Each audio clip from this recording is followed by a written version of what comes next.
ሰላም ውድ ተከታታዮቼ እንኳን ወደ ጂጄቲዩብ በደህና መጣችሁ።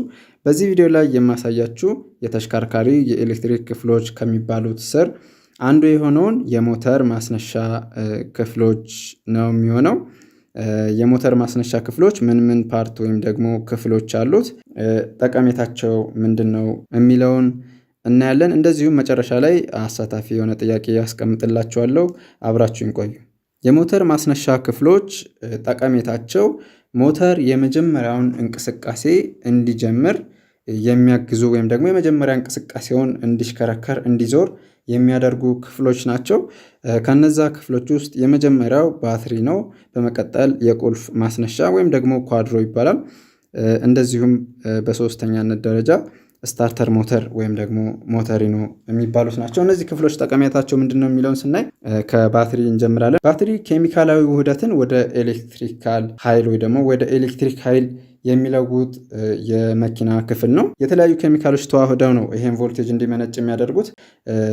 ከዚህ ውስጥ 35% አሲድ፣ 65% ንጹህ ውሃ ወይም ዲስትልድ ዋተር ወይም ደግሞ ንጹህ ውሃ ተጨምሮ ነው የሚዘጋጀው። ይሄ ባትሪ መኪናውን በምታስነሱበት ጊዜ ለስታርተር ሞተር የኤሌክትሪክ ቮልቴጅ የሚሰጠው ክፍል ነው ማለት ነው።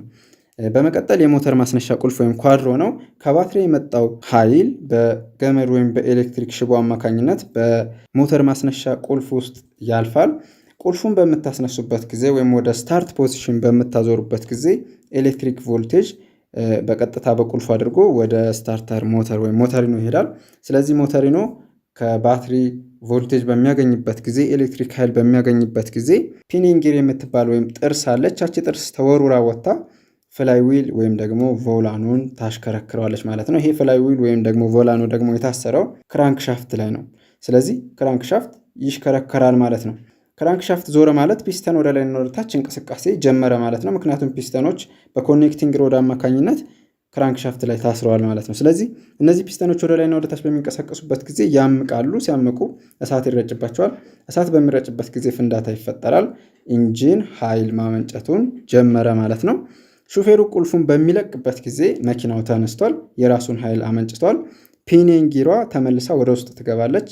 ከፍላይ ዊል ላይ ካለው ጥርስ ላይ ተለያይታ ወደ ውስጥ ትገባለች ማለት ነው። ከዚህ በኋላ ሞተር የራሱን ኃይል ማመንጨት ይጀምራል፣ በራሱ መስራት ይጀምራል ማለት ነው። ስለዚህ በአጠቃላይ የሞተር ማስነሻ ክፍሎች ሞተሩ የመጀመሪያውን እንቅስቃሴ እንዲጀምር የሚያግዙ ክፍሎች ናቸው ማለት ነው።